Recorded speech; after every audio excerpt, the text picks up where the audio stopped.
Hello there.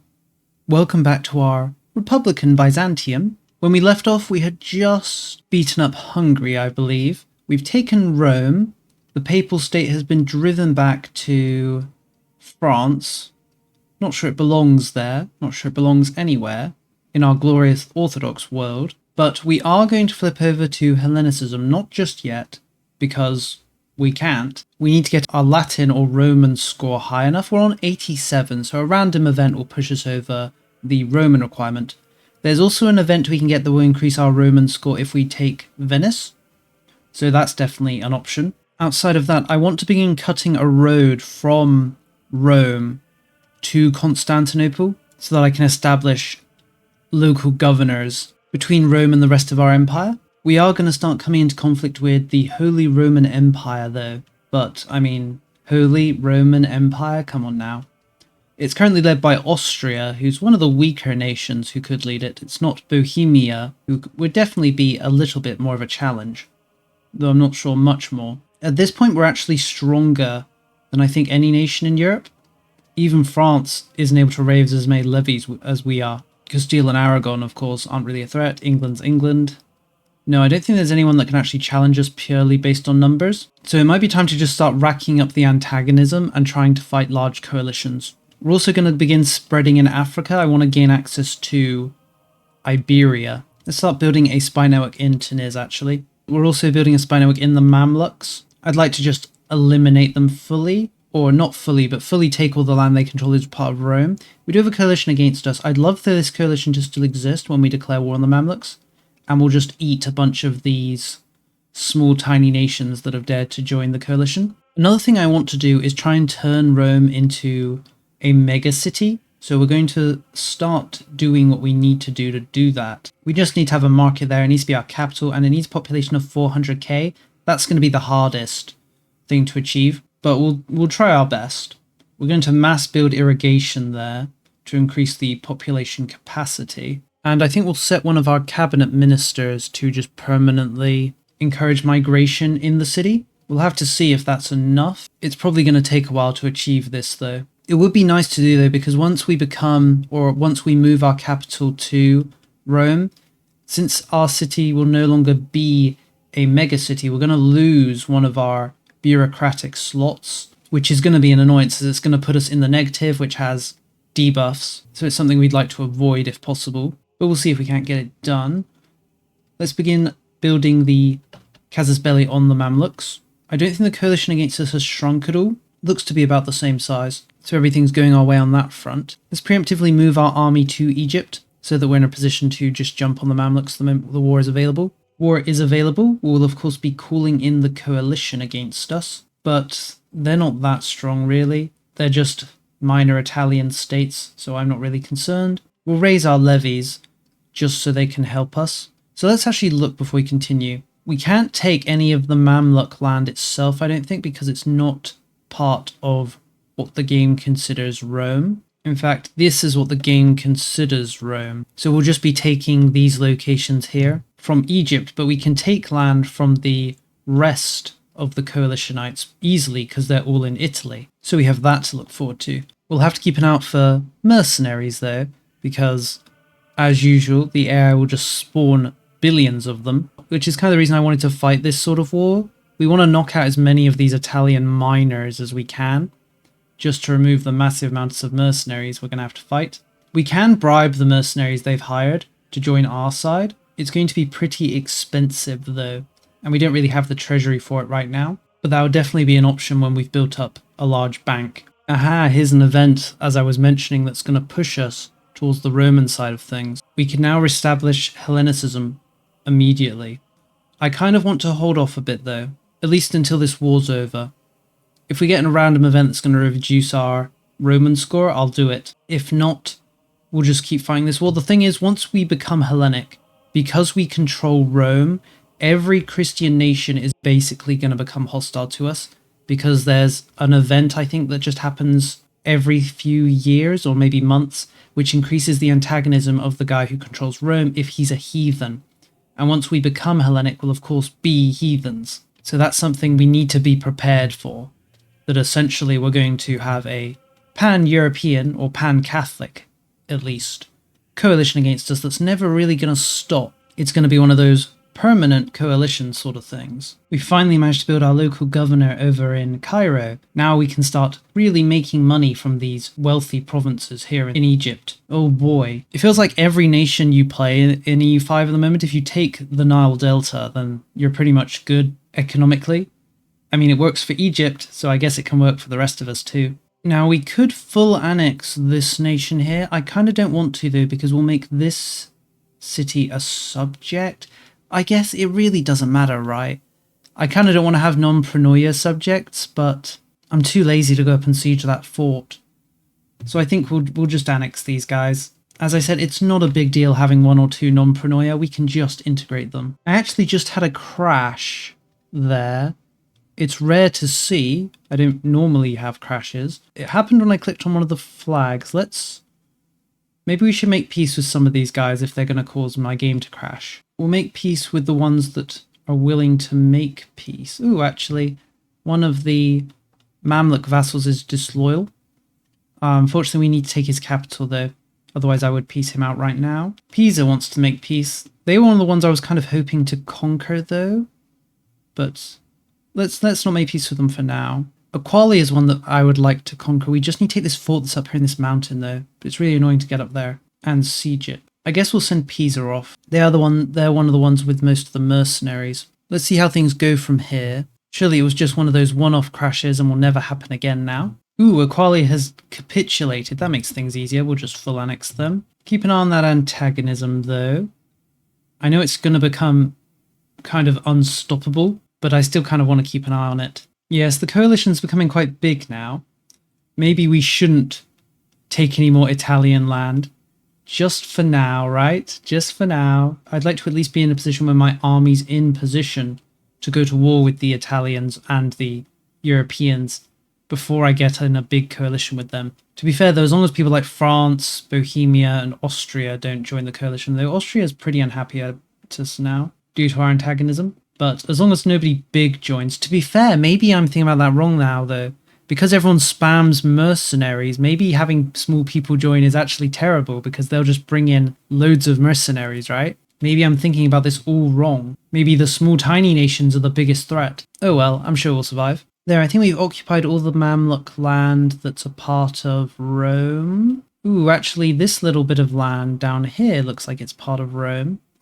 We'll need to go and siege that then. We'll separate piece this Mamluk vassal and take the land they have that's part of Rome. That'll make things a little easier. We could break their alliance, well, we could break their vassalage with the Mamluks as well. It's really mean, though. I don't like doing it because it just feels so wrong to just be able to end a vassalization at the cost of 10 war score. We'll do it anyway. If anyone deserves to be tortured or punished, it's the Mamluks. I think we can all agree on that one. There may not be things that everyone can agree on, but the Mamluks getting slapped a little, I think, is one thing that unites all people. Right, finally, we've sieged down all the locations we need. We'll make peace with the Mamluks. This should really be the last time we need to fight them because they don't control any more land that is Rome proper. I guess we'll have them release their strongest vassal as well, just to slap them around a bit more. Then we'll immediately release some historical Prenoia from the people that we annexed, and some custom Prenoia over here in the lands we don't have historical Prenoia to release. Now, Lutheranism has spawned, so that's a thing. At the same time, I think we're going to cross that bridge. It's a bit of a scary bridge, but I think it's time we become Hellenic. Before we do, let's spend our religious influence. Let's canonize somebody. It's not really that useful to us. It'd be nice if it increased its stability. That would be really nice, actually. But alas, it does not. Are there any privileges we want to hand out? Maybe we should grab this religious administration just for that little push towards stability. The Pope is once again sowing discontent in our nation, and that's pushing our stability down. And stability is something we want to get as high as possible, really. We'll also hand out elite councils to the nobles for the same reason. Is there anything we want to hand out to the peasants? Doesn't like it. We've already given them everything we want to give them. Let's canonize somebody. Is there anything else we should do? None of these options of things we can do really appeal to me. I think we'll do that. We'll re-establish Hellenism. The ancient religion of our people seduces the crown with its traditions and mysteries. We'll restore it to its former glory and make it a major religion once again. We are now Hellenic. This is kind of bad when you think about it, because we're going to lose all of the advances that we had that were Christian or Orthodox. We do gain some new advances though. We'll have to see whether they can make up for it. We've also got this new revival now. As the movement spreads, people are supposed to embrace it and become Hellenic. I haven't really tested it essentially, so we'll see whether it does end up working. As a religion, Hellenicism is actually very good at tolerating. There's lots of modifiers we can get to tolerate other religions, which should help with keeping everyone in check. Population-wise, the first thing we're going to do, I think, is go on a pilgrimage to stack up a bit of religious influence. Going on pilgrimages can be a bit expensive when we go to very far locations, but, you know, we've got over 10,000 ducats right now. We can afford a 500 ducat trip. I just want to find the one that's the most going to increase our religious influence. I think it's this one. In Rome, I think. So we'll go on a pilgrimage there. That gives us 65 religious influence. We could spend that right now on getting another religious aspect. We could do a Revitalize an Ancient Greek Festival, which I believe provides a modifier. Or we could grab a omen from one of our gods. We can see here a list of the omens each god provides. It's basically, as I've said before, a loot box where we kind of just reach in, pull out an omen, and then we receive the buff for a period of time. I think for now though, we're probably going to grab a religious aspect. How many religious aspects can we have? I'm not sure. The game says we can have one, but it looks like we can have at least two. So what should we grab? We probably want to start pushing towards the Latin side of our value so that we can spawn Latin culture. So maybe grabbing one of these that actually pushes us towards Latin would be a good idea. We could go with Imperial Cult, that way we could canonize people, even though we're no longer a Christian. To be fair, actually, I'm thinking we grab the Mythic Mysteries, because it gives us a little bit of army tradition, and if we check, yeah, army tradition is at 99.8, and it's almost completely going to stay at this point, because the decay is lower than our gain. So if we grab that little bit extra army tradition gain, we can perpetually sit at 100%, and 100% appeals to me, so we'll grab that. I guess we'll Revitalize an Ancient Greek Festival, since we're here. We get different bonuses based on the location we host the festival in. It looks like this one, though, this Central Macedonian Festival, doesn't account for the fact that we're a republic now, because it gives legitimacy, but we're a republic, so it gives us nothing. Good to know that that wasn't tested. I think I kind of want to go for this Rhodes one. That 10% monthly research progress is always nice. We could also go for the one in Smyrna, which increases our crown power, but I think for now we'll go for the Rhodes one, as I said. We're now going to begin pushing our societal value towards the Latin side. I'd like to get it as low as possible for when we switch over to Rome, because when we switch to Rome we'll gain 33, which may push us over the line into becoming Latin, which will allow us to revive the Latin culture. We are definitely going to have to keep an eye out for rebellions now, though. Our Christian subjects are not likely to like this new change of opinions, shall we say, amongst our government, and we're going to be waiting on the pops converting over to Hellenism, which is going to take quite a while, because there's a lot of pops to convert. We can only really wait and hope. Let's spend our treasury a bit. We're going to need to invest in stability a bit. We'd like to get our stability back up above 0 for obvious reasons. There's the coalition. I'm not sure how many of these are just from us taking that land in Italy, and how many of these are due to us controlling Rome. Let's check somebody really far away like England. Yes, we can see we've got 33 antagonism against them. And if we check the Jarldom of Iceland, we can see we've got 29 antagonism against them. I doubt that's from taking land here in Italy, right? They probably don't care about that. At the very least, nations that converted to Orthodoxy, for example, don't seem to care. Poland doesn't. They don't really have any antagonism against us. And neither does Naples. So it's only Catholics then. I don't know, maybe it's Lutherans as well. I suppose we'll find out, right? We'll find out as nations convert to Lutheranism whether they also gain antagonism towards us or whether it's just Catholics. We are going to have a bit of a Catholic revolt in a while. I suppose we'll see. If we can counteract the revolt, then we don't need to deal with it. One thing we can do, kind of a trick, it almost sounds like cheating, is we can release vassals that aren't going to live very long by putting very old people in charge. And the locations we release will, of course, leave the revolt against us and then be inherited back into us fairly quickly. That's pretty rude, though. Once we research this next option, we're going to gain 2 tolerance towards heathens, which will push our tolerance into the positive. At the very least, that will help a lot with the not-so-happy Catholics within our lands. And Sunnis, I guess, and Orthodox. There we go. With that researched, a lot of these people are going to leave the revolt now because suddenly we like Catholics and Orthodox and all the rest, meaning they have no reason to continue to oppose us. One of those things we always love to see. Right, we have enough religious influence to grab a omen. Question is, who should we go for? It'd be smart to go for somebody that increases conversion, although the Liberator omen here reduced the cost of revoking privileges by nearly 70%. That's pretty great. Not sure what this one does. Maybe increases legitimacy, because it doesn't do anything. Aphrodite can increase tolerance of heathens and heretics, so that would be good. But that's not the conversions I was hoping for. Athena can reduce rebel join pop threshold and increase the rebel leave pop thresholds. But again, I'm not seeing a conversion one. Research speed, though. I doubt Ares gives conversion. Looks like all of his are just due to battle and war. Hermes, he doesn't seem to do anything either. I'm a little surprised. I expect at least one of them to increase conversion rate. A few of them do have assimilation, but we want conversion. I guess we'll go with Aphrodite then. Just because there's a chance she'll give us the option to harmonize people and make them more happy that way. Let's roll that dice.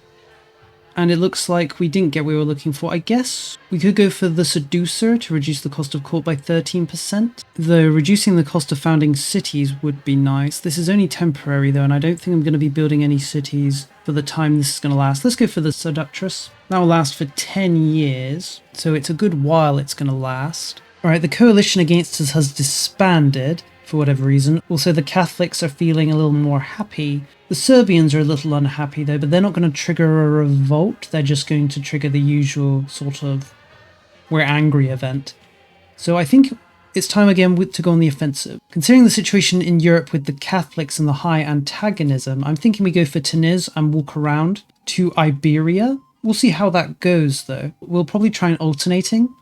If countries start switching to Lutheranism as well, we might jump them. Since Naples is Orthodox, it might be a good idea to grab them, since no one's really going to care if we annex a Orthodox nation, surely. We do need to keep an eye on the countries that are switching over to Lutheran to see if we can take advantage of it. In fact, there is a Lutheran nation here right now. Who is this? Just a small nation, unfortunately, that we don't share a border with. Oh well. Alright, there's our CB against Tunis. They are allied with Morocco, which shouldn't provide too much of a problem, I don't think. Ironically, Tunis is the stronger between the two. We'll declare war. I kind of feel like I don't want to call up my levies. I'm kind of feeling like I should reach the point where I stop calling them up. So we'll see if we can avoid calling them up. We may still need to, depending on how things go. But as I said, I'd like to avoid doing so if we can. Just let our standing army do the fighting as much as possible. There we go. We've killed literally hundreds of thousands of them. A lot of those are mercenaries though, but it looks like the Tunisian mercenaries have just run out. I think that's kind of the strategy now with fighting with these mercenary nations. Don't really fight them early on. Just kind of wait for their momentum to decline once they run out of mercenaries or once the mercenary contracts end. There is potential they'll just hire more, but if they can't afford to, then things are pretty much settled, right? Now we just need to get through these forts. I think I'll leave it to our vassals though as much as possible. I've really been underestimating the Tunisians. I keep seeing fights that it says I can win, and then when I attack we lose because they have so much cavalry. Although now, we've just passed the next law that reduces the premium cost for mercenaries by an extra 20%. We've also got the flocking to the standards modifier currently up, so mercenaries are 85% off. I guess let's hire some then. I was kind of trying to avoid it, because if everyone's mercenary spamming, I feel like I shouldn't. But since they're so cheap, let's just hire some up. To be fair, there's not much of a Tunisian army left. The defeats we've taken, together with the battles our vassals lost, have really racked up the war score for them, which is a little annoying, I guess, but surely we can overcome it. I do wonder how viable it is going pure mercenary, that being not having any standing armies at all. And with the money you save from not having standing armies, you invest it all into just hiring wave after wave of mercenaries. It might be a little difficult in this current version though, because everyone spams out so many mercenaries that you'll be fighting for access to said mercenaries. But it's something to think about. Curiously, it seems that if we elect somebody who isn't of the Hellenic religion, then we can't pass omens. That's a little annoying. If I was aware of that before, I wouldn't have actually changed my heir law to any religion. I probably would have left it on Hellenicism, or at least the option that makes it only Hellenists can be elected. We could switch back right now, I guess, but who's going to win the next election? It looks like a lot of Sunnis with very high stats are all in the running, putting me in the unenviable situation of having to choose between high stat rulers and ones of the correct religion. I think we'll leave it for now. Sunnis are the majority in the nation, but Hellenicism is actually catching up quite quickly. There's already 1 mil, nearly 2 million of our pop have become Hellenic. It shouldn't be too long before they surpass Catholics and then Orthodox. So it may just be an issue that solves itself with time. There, it only took a few battles and we're back at the positive war score. Now we just need to get them to surrender. Question is, what do we want? We obviously want their land. I guess we could just go for this. Give us a good passage north. We couldn't occupy and annex their whole nation, unfortunately. It's just too much war score. Maybe we should just go for this. Could we take this province as well? We could. We just need a bit more war score. Let's siege down this city we're sieging down, or town, or village, or whatever it is. It's a town. That might give us enough war score. It did not, in fact, give us enough war score. If we go and sit on their capital, that might be enough for them to say, yep, it's over. Maybe defeating that army was enough, actually. Yeah, it was. So we'll grab this. We can grab that bit of land as well. Oh, it's too bad we can't grab this. I suppose there's no fort there, so it doesn't really matter. We're grabbing most of their forted locations like this. Can we take any money? We'll take 300 gold, I guess. Are there any historical subjects we can release here? It looks like it, actually. We'll release them as Prenoia, obviously, and then we'll fill in the gaps with custom subjects. Here's something else of note. If a Prenoia switches to Admiralty Succession, every succession law seems to count as a legitimate one, because we set this guy up quite a while ago now, but he's had a few successors and a few rulers, but none of them have counted as being illegitimate because he's a admiral. It doesn't even look like he has a succession law, so Admiralty Succession breaks Prenoias, or at least it makes so they don't get inherited. Good to know, I guess. Coalitions are back. This one's got Castile and Aragon in. We need to be a little wary. Castile's really angry with us, I guess because of all that land we took in North Africa. As long as someone like France doesn't join though, I'm probably fine with it. If they do attack us, we can just stay on the defensive. Quite a few locations have switched over to Lutheran as well. England has, though we still have quite a bit of antagonism with them. I am curious to see whether losing or them switching to Lutheranism leads to a decrease in antagonism or stops the gain from the events for holding Rome as a heathen. Ah, there we go. The Mamluks have declared war. They are leading the coalition against us. Apparently we're already winning because we control Constantinople. Oh, it's probably the banks or somebody has buildings in these locations, but we automatically control them because they're our locations. Could we make peace right now through giving them something? We could pay war reparations, that's +10. We could let them humiliate us, that's +20. Do they want us to demolish any forts?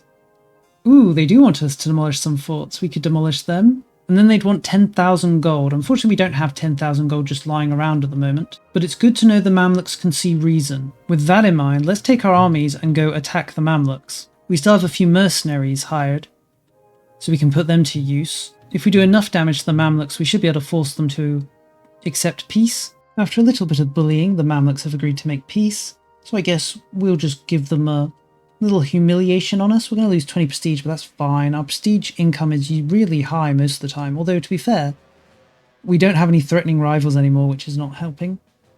And we'll just pay them war reparations. I'm curious to see how much those war reparations will be. And there we go, back to peace. So how much do we pay the Mamluks in war reparation? Looks like 90 ducats a month. Not a crazy amount, but we kind of don't want to give the Mamluks any money, right? But the fact that we can peace out by just giving war reparations is something we should definitely be aware of. We'll have to see how our antagonism looks in a few years. I thought the antagonism from switching to Hellenicism would be manageable, but I may have underestimated it a bit. We probably should have conquered the world and then became Hellenic. One thing I do want to do is get rid of the Imperial Senate bureaucracy. It's an okay bureaucracy. It increases the duration of parliaments, which is really nice. Its bonus isn't that great though, just increasing parliament support.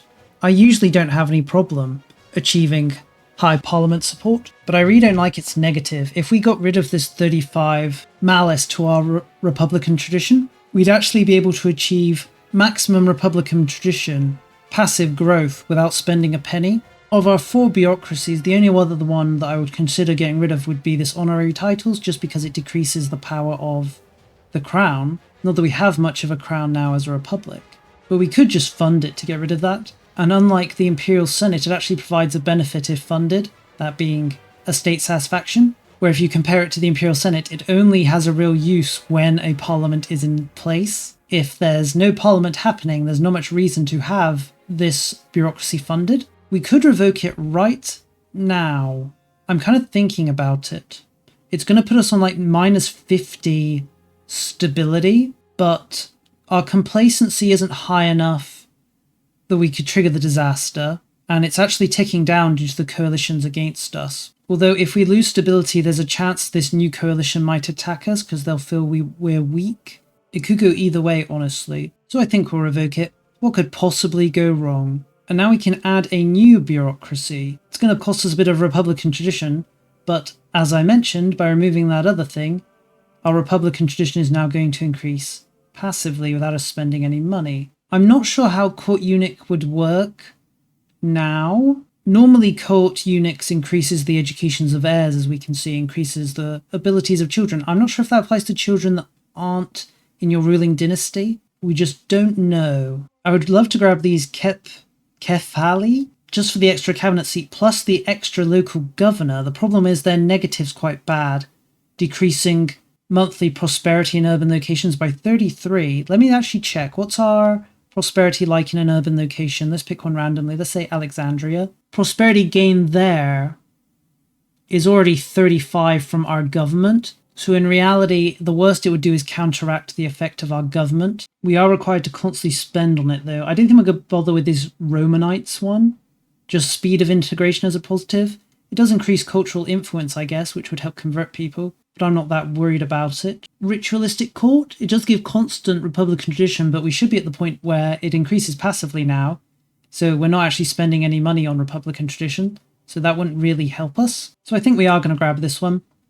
Cabinet seats are always nice. It's always nice to stack them into the stratosphere as well. And the extra governor should really pay for itself. We can also just canonize somebody to get that Republican tradition back. In fact, we can canonize people from hundreds of years ago. We could canonize Nero. He'd be a good saint of the Hellenic religion, I think. Is there anyone better to canonize? Well, I mean, when it comes to good, we want someone that will actually increase our Republican tradition to max, so Nero wouldn't do it. I guess we'll canonize our last ruler. He was very high in the stat department, so he'll push us up to max. We still don't have a Hellenic ruler, because our current ruler is Orthodox. I'm hoping that will change, though, as more of our people convert to Hellenic. Where should we throw down that new local governor? We have 3 currently. One in Cairo, one in Antioch. Where's the 3rd one? Smyrna. So we did have one over in Greece. I demolished it, though. We could replace it, or we could throw one down in the interior of Turkey. I'm not sure that's as worth it, though. I think we'll rebuild it exactly where it was before. It's right next to a gold mine, after all, so it's probably worth it. We just need to wait a month, I think, for the bureaucracy to tick, and then we should get our local governor. Yes, we also have our other cabinet seat now. Let's send them off to do something. And there's the Age of Reformation. Now we're confronted with the same choice we always are, whether to go admin, as we do nearly every age, or whether to go something else. I think this is one of the few ages I actually go something different.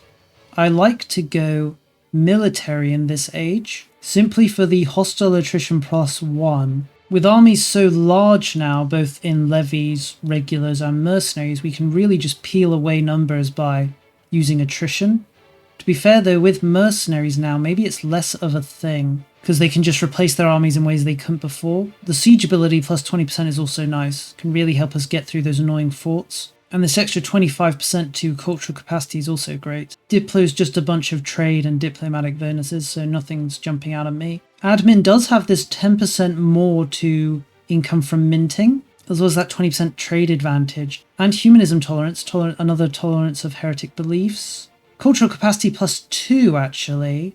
We do have a lot of cultures in our country. An extra 2 to the amount of cultures we could accept would be great, actually. But in this age, isn't there a government reform that gives? Yes, there is. Cultural recognition, so that gives 1. Wasn't there another one? I feel like there may have been. Perhaps I'm remembering wrong. It's not appearing before my eyes.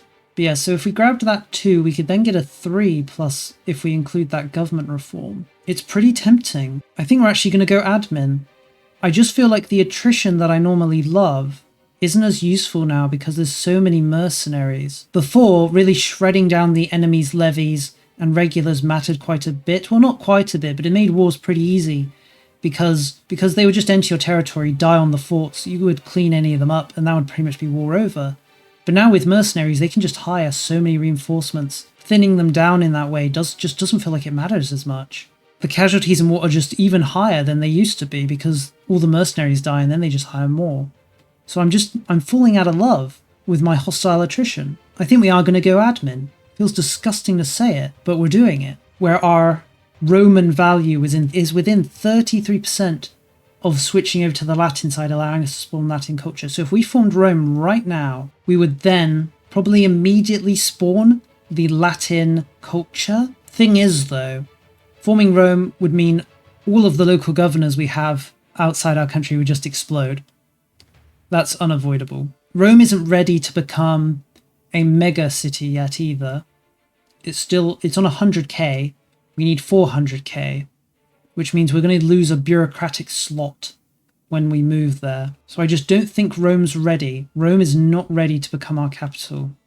To be fair, I haven't cut as fast as I wanted to through. I haven't really done it much at all because the coalitions have been so big, and I'm a little scared of bringing someone like France in. Maybe scared's the wrong word, I just want to avoid it. Especially since we're stabilizing currently, since we're converted to a new religion. It's funny because I knew about the problem with converting to Hellenism and controlling Rome. I saw somebody mentioning it either on Reddit on the forum, and I said, it can't be that bad. I know, I'll do it myself and see, and maybe it is that bad. I mean, look at Scotland. We don't even share a border with them. They're miles away, and they're getting minus 388 relationship with us because of antagonism. Same with Iceland, as I mentioned before. So really what we need is Europe to convert to another religion that isn't Catholicism. It's too bad we didn't get more people to switch to Orthodoxy. If Europe as a whole had switched to Orthodoxy when we mended the schism, that would have solved this issue outright. Maybe we just need to power through. Just mass hire mercenaries. It's rather cheap for us to do now. It's 60% off now at the moment, as opposed to the 80 it was a minute ago. But it's still relatively cheap for us to hire large amounts of mercenaries. So we really could just fight a big coalition war and just throw the mercenaries into the grinder until there's no European nations left, right? Some sort of death war. It is tempting. It is tempting. What does the current coalition look like against us? It's barely anybody. It's got Morocco in for some reason though. And then just a few Italian states. Ooh, I was going to say, is this a straight line over to our territory? But it's not. I think we're going to kill Venice next. I've just gotten the urge. We do need to let our stability replenish a bit now though, because it's at that minus 50. We won't be able to declare war for a bit. Venice is strong. I imagine they can call up billions of mercenaries. They've also got Hungary, but we've thrashed Hungary loads of times so far. But that's enough theorizing. I think we'll leave it here for today. Next time, I think we're just going to engage in an eternal war with the Europeans, maybe? We'll have to see. There are, of course, the Tunisians and everybody. Maybe it was a mistake attacking Tunis and getting war score and getting antagonism with these guys. We should really maybe have just ignored them and just committed to a European-wide conflict until we completely destroyed Catholicism. But no, I said enough theorizing, right? I'll thank you for watching, and I'll see you next time.